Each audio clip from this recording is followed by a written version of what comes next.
Isa si Vic J. Poblete sa mga comics writer novelist na nakilala sa kanyang writing career noong early 70s hanggang late 90s, kung saan marami rin siyang mga kwento at nobelang kinatha, katandem ang mga kilala at batikanding dibuhista sa panahong iyon.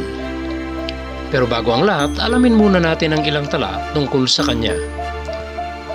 Nag-aral si Vic J. Poblete ng Fine Arts sa University of Santo Tomas, pero pagkatapos ng 2 taon, tumigil siya at bumaling na lamang sa inaakala niyang mas makatutulong sa kanya para mas mahasa ang kanyang talento sa pagdidibuho, at ito ay ang pag-entra sa comics. Noong 1969, pumalaot siya sa mundo ng comics sa pamamagitan ng pagsusulat at pagdidibuho ng kanyang mga kwento. Isa sa kanyang katatguhit ang nalathala sa Superior Comics ng NR Publication na pinamagatang Best Actor noong January 1970, kung saan naging cover story pa ito sa naturang comics title. Ganun man, na-realize ni Vic J. Poblete na mas magiging mahusay siyang manunulat sa comics kaysa maging dibuhista, at ayon na rin sa kanya, mas madali ang pagsusulat kaysa pagdidibuho. Dahil dito, sa pagsusulat ng kwento niya itinuon ang kanyang panahon. Natanggap siya sa RAR Publication na pag-aari ni Mars Ravelo noong 1970, kung saan naging layout artist muna siya dito, at noong 1971, na-promote siya bilang managing editor. Ganun man, a year later, lumipat siya sa mas malaking comics publication, ang Atlas Publishing, at dito ay naging layout artist siya, kung saan ang lumaon ay naging art director siya dito. Dito na rin siya nagkaroon ng tsansang makasulat ng mga nobela na inaasam niya. Isa sa unang nobela na sinulat niya ay ang Shoot to Kill na iginuhit ni Elmer Esquivias at nalathala sa Special Comics. Noong 1977, sinulat niya ang nobelang Shanghai Joe na iginuhit ni Hal Santiago at nalathala sa Tagalog Classic. Binili ito ng GPS Production at isinalin sa pelikula, kung saan si Ray Malonzo ang gumanap sa title role. Dito na mas naging aktibo sa kanyang writing career si Vic J. Poblete. Sa taong iyon din niya kinatha ang isa pa niyang nobela na idinibuho naman ni June Burillo at nalathala sa Special Comics. Sa Filipino Comics naman, nalimbag ang isa pa niyang nobelang Planet of the Amazon noong 1978 na iginuhit ni Rod Santiago. Mas naging productive sa kanyang writing career si Vic J. Poblete sa pagpasok ng taong 1980s. Ilan pa sa mga naging blockbuster novel niya na nalathala sa Atlas Publication at pinagsamahan nila ng dibuhistang si Steve Gunn ay ang Mekanismo, Sampan Lady, at Wala na Akong Itangis na pawang nalathala sa Tagalog Classic noong early 80s. Naging contributor na rin si Vic J. Poblete ng kanyang mga nobela sa Ace Publication, Rex Gassi, Affiliated at Counterpoint Publishing. Panahon ng kanyang writing career, marami siyang mga nakatandem na mga batikan at kilalang comics illustrator sa mundo ng Philippine Comics. Ilan dito sina Marty Santana, kung saan nakatandem niya ito sa mga nobela niyang Dugo sa Dambana, Sergeant Gringo, Mumu Mia, Distant Mom, Magic Man, Robotron, at Monstro. Sa nobelang Akin Pati Kaluluwa Mo na iginuhit ni Marty Santana at nalathala sa Superstar Comics, ang nagbigay sa kanya ng karangalang magwagi sa gawad parangal ni Doña Elena Roses bilang pinakamahusay na nobelang sinulat niya sa non-fantasy category noong 1991. Marami din siyang mga hit novels na pinagsamahan nila ng yumaong si Clem Rivera. Ilan dito ang Black Magic na nalathala sa Hiwaga Comics ng Atlas at naisalin din sa pelikula, Dream Boy, Dream Girl, Gasper, De Trasser narrates, Tadjak, Trasser Tor, Radar,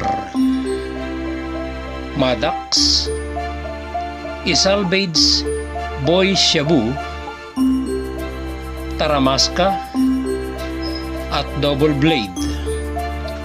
Si Lan Medina ay nakatandem niya sa mga nobela niyang Twilight People, Sortika, QT, Yam Yam, House of Horror, at sa pinaka-popular comics character na kinatha niya, ang Devil Car, na maraming mga sumaybay na comics reader. Ang nobela rin niyang ito ang naging dahilan para ma-nominate siya sa first and second Comopeb Award, at nagkaroon din ito ng sequel, ang Devil Car Returns. Nakatandem din ni Vic J. Poblete si Carl Comendador sa mga nobela niyang Planeta ng Pitong Araw, na originally ay iginuhit ni Ading Gonzales at nalathala sa Topstar Comics. Bandidos, Ben Bullet, Banyaga, na nalathala naman sa Ace Publication. Nang ibalik ni Carlo J. Capares ang comics through Sterling Publication noong 2007. Nagkatandem silang muli ni Carl Comendador sa nobela niyang sinulat na Ang Nabubuhay sa Patalim. Unfortunately, hindi na ito natapos. Marami rin siyang nobelang iginuhit ni Nar Castro. Ilan dito ang Grand Slam, Smith and Weston, Trouble Shooter, Barangko, Lightning Roda, Kodja, Pirata, at Aking Anak, Aking Mahal. Si Celso Trinidad ay nakatandem naman niya sa mga nobela niyang Sida, Marco Paulo, Kalansay, at Centemerio. Si Hal Santiago ay nakatandem niyang muli sa Dino Sapiro at Slaughterhouse, na nalathala sa Liwayway Magazine. Si Arnel Coronel ay nakatandem niya sa mga nobela niyang Axel Rose, Arco, at Angela, Deadly Angel. Si Ading Gonzales ay sa nobela niyang Planeta ng Pitong Araw, na ipinagpatuloy ni Carl Comendador.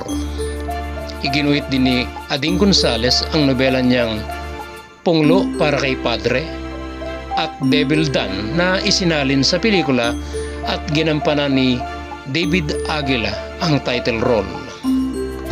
Si Arnel Avetria ay nakatandem niya sa mga nobela niyang Manila Vice, Hitman, at Mga Halang ang Bituka.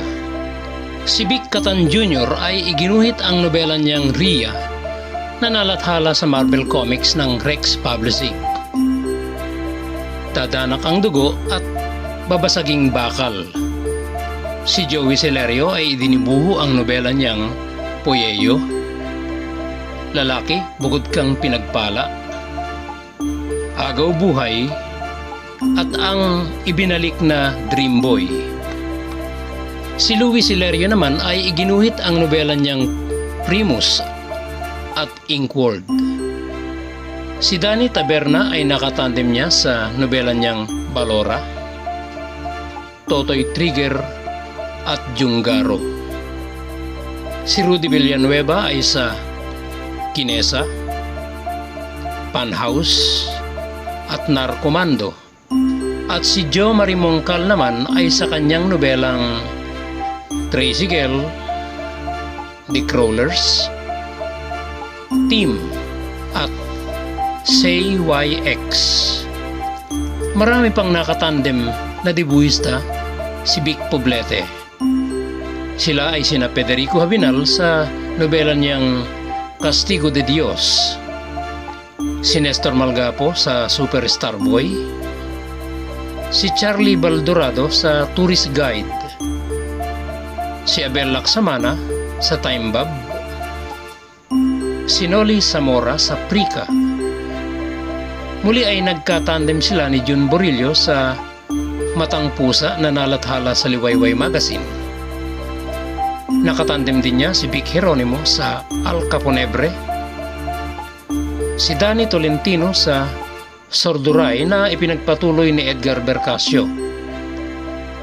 Si Sonny De Los Santos ay nakatandem na sa Dadyan Tamad. Si Rod Manuel ay sa Angeliza. Si Al Cabral sa Invisible. Si Nestor Tantiado sa Death Ship. Si Larry Santiago sa Datu Puti.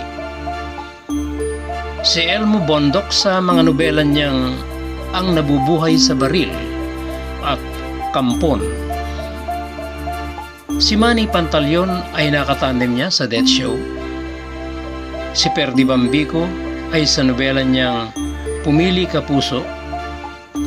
Si Rol Enriquez ay sa Oriental Heroes. Si Mike Lemsey sa Bloody Mary Dead Time Stories. Si Bing Cansino ay nakatandem niya sa Angel Assassin.